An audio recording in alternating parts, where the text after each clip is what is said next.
सर्वांना मैत्रीपूर्ण जय भीम. नमो बुद्धाय. आज आपण धम्मपदातील तिसऱ्या आणि चौथ्या तसेच पाचव्या आणि सहाव्या गाथांचा अभ्यास करणार आहोत. त्याबद्दल आपण पुढे विश्लेषण पाहूया. अक्कोचीमं अवधीमं अजीनीमं अहास्मि एच्युतं उपनयन्ति वीरं ते संसंति मारिले हरविले लुटले मला सीवी दिली असली चिंती जो मनी सदायसे वैर तयाचे समत नसे अक्कोची मन अवधी मन अजीनीमं अहास्मि एतं नौपनयन्ति वीरं ते सुसंति मारिले हरविले लुटले मला सीवी दिली असे चिंती न मनी जो ऐसे वैर तयाचे समत से नहीं वेरेन वेरानी सम्मतीध उदाचनम अवेरेनेच सम्मती येस धम्मो सनातनो न मिटे वैर वैराने संसारी हे सत्य असे मिटे अवैराने ते आची सनातन धर्म असे परेचन विजानन्ति मयं मिथ्यमामसे येच तथ्य विजानन्ति ततो सम्मन्ति मेधगान् प्रतिस्पर्धी न जानति अशी मरण शाश्वत जगती सुद्न जैसे जानती भेद त्यांचे तत्सन मिटती. अशा रीतीने भगवंतांनी या गाथांमध्ये हेच सांगितलेलं आहे की दुसऱ्यांनी मला मारले, हरवले, लुटले, शिवी दिली, अपमान केला असे जेव्हा मनुष्य विचार करतो तेव्हा त्याचे वैर कधीही शांत होत नाही. म्हणजे तो हरेला कार्य अशा पद्धतीने त्याला बोलून तोही शिवी द्यायला लागतो आणि जवळजवळ दोघेही भांडत असतात आणि त्या भांडणामुळं त्यांचे वैर अधिकच वाढत जाते. दुसऱ्याने मला मारले, मला हरविले, मला लुटले, मला शिवीगाळ केली असा जेव्हा मनुष्य विचार करत नाही तेव्हा त्याचे वैर शांत होते. जर भगवंतांनी या दोन गाथा केव्हा म्हटल्या तर श्रावस्ती येथील जेतवन विहारात विहरत असताना भिक्षू तिस्साला उद्देशून ह्या दोन्ही गाथा भगवंतांनी म्हटल्या आहेत. भिक्षू तिस्स हा बुद्धांचा मावस भाऊ होता. तो उतार वयात भिक्षू झाला होता. काही भिक्षू त्याला वयस्क समजून सन्मान देत असत, मात्र काही भिक्षू जरी वयस्क असला तरी नव्याने भिक्षू झाल्यामुळे सन्मान देत नसत. मात्र तो बुद्धाचा मावस भाऊ असल्यामुळे सर्व भिक्षूंनी त्याला सन्मान द्यावा अशी त्याची इच्छा असेल. मात्र वयस्क भिक्षूंच्या आदराच्या कसोटीला उतरण्याचा त्यांनी कधीही प्रयत्न केला नाही. या उलट तो सर्व भिक्षूंबरोबर नेहमी भांडत असे. त्याच्या ह्या वागण्यावरून कोणी त्याला दटावले किंवा धमकावले तर मात्र तो उद्विग्न मनाने बुद्धाकडे जाऊन त्यांची तक्रार करीत असे. एकदा असेच तो बुद्धाकडे दुःखी आणि कष्टी होऊन आला असता भगवान बुद्धांनी त्यास विचारले, शिष्य, तू असा दुःखी व कष्टी होऊन का रडत आहेस? शिष्य म्हणाला, भगवान, हे इतर भिक्षू मला दुष्ट भावनेने शिव्या देत असतात, माझा अपमान करीत असतात. हे सांगत असतानाच इतर भिक्षूही तिथे हजर झाले. भगवंतांनी तिस्साला विचारले, शिष्य, हे भिक्षू तुझ्याकडे आले असता तू कुठे बसला होता? तू त्यांना येताना पाहिलंस काय? मग तू उठून त्यांचे स्वागत केलेस काय? आणि विहारात ठेवलेले त्यांचे चिवर इत्यादी साहित्य त्यांना देण्यास तयार झालास काय? त्यावर तिस्सा म्हणाला, भगवान, हे भिक्षू आले असता मी विहारात अगदी मधोमध बसलो होतो. त्यांना मी येताना पाहिले होते, मात्र उठून उभा राहून मी त्यांचे स्वागत केले नाही. त्यांचे साहित्यही त्यांना देण्याची तसदी मी दाखवली नाही. त्यावर भगवान म्हणाले, शिष्य, तू असे वागायला नको होते. हा संपूर्ण दोष तुझ्याकडेच येतो. तू त्या सर्वांची माफी माग. तिस्सा म्हणाला, भगवान, मी त्यांची माफी मागणार नाही. इतर भिक्षू भगवंतांना म्हणाले, भगवान, हा भिक्षू हटवादी व दुराग्रही आहे. त्यावेळी भगवंत भिक्षूंना म्हणाले, भिक्षूंनो, हा असा पहिल्यांदाच दुराग्रही नाही. तो त्याच्या अनेक जन्मात तो तसाच हटवादी राहिलेला आहे. तर अशा रीतीने तो हटवादी होता आणि कुणी मारले, शिव्या दिल्या किंवा वाईट बोलला तर तो तक्रार करीत असे, दुःख मानत असे आणि स्वतः दुःखी राहून इतरांनाही दुःखी करण्याचा प्रयत्न करीत असे. म्हणून समाजात वावरत असताना माणसं एकमेकाबरोबर नेहमीच भांडत असतात व जेव्हा वादंग निर्माण होतो तेव्हा पहिला दुसऱ्याला त्याच्या वाईट वागण्याबद्दल दोष देत असतो. त्याने मला मारले, शिवी दिली, त्याने मला लुटले वगैरे. असे करताना तो स्वतःच्या चुकांकडे कधीच लक्ष देत नाही. मात्र जो स्वतःच्या चुका कबूल करून दुसऱ्यांच्या चुकाबद्दल त्यांना क्षमा करतो त्याचा राग क्षणात नाहीसा होऊन तो शांत होतो. वरील कथेतही भगवंतांना हे सुचवायचे आहे. तर अशा रीतीने बुद्धांनी अनेक जातक कथांमधूनही भिक्षूंना व साधारण जनतेलाही वारंवार उपदेश केलेला आहे.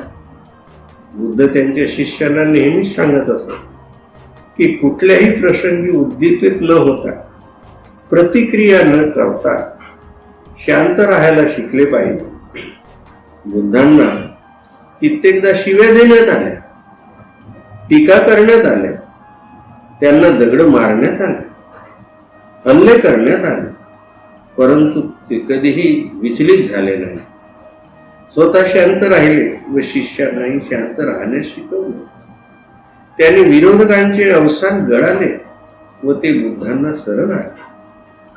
तुम्ही एखाद्या प्रसंगाकडे कोणत्या दृष्टीने पाहता यामध्ये शांततेचे गूढ लपलेले आहे. भगवंतांनी शांतीवादी जातकामध्ये त्याचे उत्कृष्ट उदाहरण दिले आहे.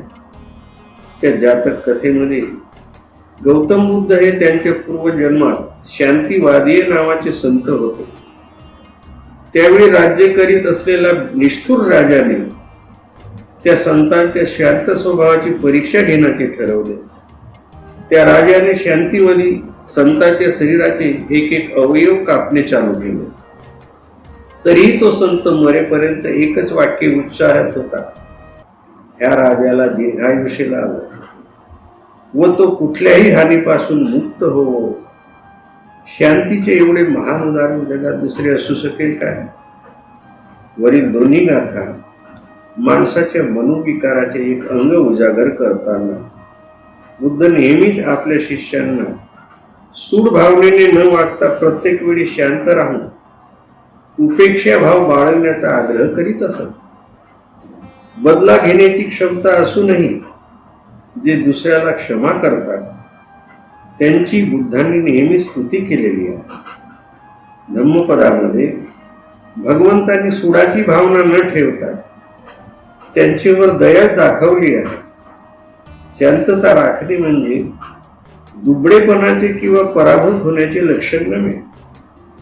महान स्त्री पुरुषांची ती खात्रीची त्यांच्यात अंतर्भूत असलेली शक्तीच होय. या शांततेचे हे श्रेष्ठ असे गुपित आहे की कुठल्याही ताणतणावाच्या परिस्थितीवर तिने विजय मिळवता येतो, ताबा मिळवता येतो. तर अशा रीतीने वैरत्व हे नरक आहे, इतर कुठेही नरक नाही. वैरत्वामध्ये जगणे म्हणजेच नरक होय. आपण जेवढी शत्रुता चारी बाजूला वाढवतो तेवढा नरकही मोठा होत जातो. मैत्रीत जगण्याला स्वर्ग म्हटलेले आहे आणि शत्रुतेत जगण्याला नरक म्हटलेले आहे. सर्व आपल्यावरच अवलंबून आहे. स्वर्ग किंवा नरक भौगोलिक जागा नाही, त्या मनाच्या अवस्था आहेत. अशा रीतीने 3 आणि 4 ह्या गाथांमध्ये भगवंताने उपदेश केलेला आहे की ह्या व्यर्थच्या तक्रारी आहेत. मला मारले, यांना लुटले, मी याचा बदला घेईन, याच्याशी मी जीवनभर बोलणार नाही किंवा याच्याच्या मी बदला घेतल्याशिवाय राहणार नाही वगैरे ह्या ज्या भावना असतात ह्या शत्रुत्वच वाढवत असतात. असेच भगवंतांना इथे सांगायचे आहे. आणि पुढच्या 5व्या गाथेतही तेच सांगितलेलं आहे. वैराने वैर कधीही संपत नाही. अवैरानेच वैर शांत होत असते. अवैर म्हणजे मैत्री. आणि हाच जगाचा सनातन नियम आहे. दुसऱ्या 6व्या गाथेतही भगवंतांनी अशा तऱ्हेच सांगितलेलं आहे की एकमेकाचे प्रतिस्पर्धी जे भांडणं करतात ते हे जाणत नाही की आपल्याला मृत्यूकडे जावे लागत आहे आणि ते ज्या प्रसंगी असे जाणतात त्यावेळी त्यांचे भांडण मिटते. म्हणजे भांडण असे करतात लोक, एकमेकाशी असे भांडत राहतात की त्यांचं वैर कधी संपतच नाही. म्हणून भगवान म्हणतात मैत्री कर, मैत्रीनेच तुमचे भांडणे मिटू शकतात. आणि इथे त्यांनी 2 सवतींचे उदाहरण दिलेलं आहे. जेतवन विहारात विहरत असताना 2 सवतीचे जे भांडण त्यांच्या समोर आले तेव्हा त्यांना बोलावून त्यांनी समजावून सांगितलं भगवंतांनी की हे भांडण योग्य नाही, तुम्ही मैत्री करा. म्हणजे त्या सवती अशा होत्या, एक सवत वांझ होती आणि दुसरी मुलं झाले होते तिला, पण तिचे मुलं ही मारण्याचा प्रयत्न करत असे सवत. आणि ती मुलं मारताना ती काही दयामाया करत नसे. तर हे भांडण भगवंताकडे गेलं तेव्हा त्यांनी सांगितलं भगवान की तुम्ही एकमेकाची अशी किती हे करणार. त्याच्यात बरीच त्यांनी पूर्वजन्माच्याही कहाण्या तिथे सांगितलेल्या आहेत. त्यांना हेच सांगायचं होतं की तुम्ही मैत्री करा. आणि दोघींचाही समेट घडवून आणला. दोघेही एकमेकावर प्रेम करू लागले आणि मग तिनं एकीनं सवतीनं तिच्या मुलांवरती पण प्रेम केलंय. अशा तऱ्हेची ही कथा आहे. दुसऱ्या कथेमध्ये भिक्षू संघातील भांडणाची गोष्ट आहे. ही भांडणाची गोष्ट कोसंबीचे भिक्षूमध्ये आहे. कोसंबीचे भिक्षू 2 गटामध्ये विभागले होते. एक गट विनयाचे पालन करी आणि दुसरा गट धर्माचे पालन करी. एकदा विनयाच्या साध्या नियमावरून दोन्ही गटामध्ये भांडण नोंदले. ते भांडण इतके विकोपास गेले की भगवान बुद्ध सुद्धा त्यांचे भांडण मिटवू शकले नाही. म्हणून त्यांनी वर्षावास त्या भिक्षूंच्या समवेत न घालवता एकटेच परलेयक्का जंगलाजवळील रक्षित उपवनात ते निघून गेले आणि तिथे परिलेय नावाचा हत्ती त्यांची सेवा करीत असे. कोसंबीच्या गृहस्थ उपासकांना बुद्धांच्या या जाण्याबद्दल माहिती मिळाली तेव्हा त्यांनी भांडखोर भिक्षांना दान करणे बंद केले. याने या दोन गटातील भिक्षूंची चूक त्यांच्या लक्षात आली. त्यांचं खाणं पिणंच बंद झालं. तेव्हा त्यांच्या लक्षात आली की अरे आता हे भांडणं बरं नाही. मग त्यांनी त्या उपासकांची माफी मागितली, बाबा आमचं चुकलं पण तुम्ही आम्हाला भिक्षा दान करा. पण मग त्यांनी अट घातली की गृहस्थ उपासकांनी त्या भिक्षूंना अशी अट घातली की जोपर्यंत त्यांची चूक ते बुद्धासमोर कबूल करणार नाही तोपर्यंत त्यांना पूर्वीप्रमाणे आम्ही सन्मान देणार नाही. परंतु त्यावेळी बुद्ध फार दूर जंगलात गेले होते व तो त्या वर्षावासाचा मधला काळ होता, म्हणून ते त्यांना भेटू शकले नाहीत. व अशा प्रकारे तो वर्षावास त्यांनी हिंदीन व कठीण परिस्थितीत काढला त्या भिक्षूंनी. कारण त्यांचे खाणं पिणंच बंद करत होते, त्यांना बरोबर सन्मानही देत नव्हते उपासक. वर्षावासाच्या शेवटी भिक्षू आनंद अनेक भिक्षूंना बरोबर घेऊन रक्षित उपवनात बुद्धांच्या भेटीस गेले. त्यांनी अनाथ पिंडक व इतर गृहस्थ उपासकांनी भगवंतांना श्रावस्तीला परत घेऊन येण्याची केलेली विनंती बुद्धाच्या कानावर घातली.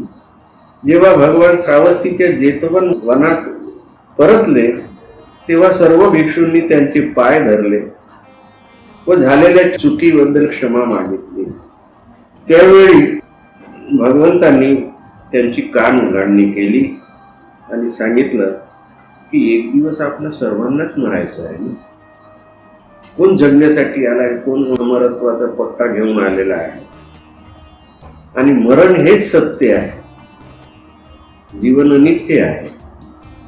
तर तुम्ही म्हणून एकमेकाशी भांडण न करता मैत्रीने वागले पाहिजे असा त्या कोसंबीच्या भिक्षूंना भगवंतांनी उपदेश केला. भगवंतांनी या गाथेमध्ये मृत्यूचे सत्य व अनित्याचा नियम स्पष्ट केला आहे. साधारणतः माणूस मृत्यूबद्दल जागरूक नसतो, जे जीवनातील एकमेव सत्य आहे.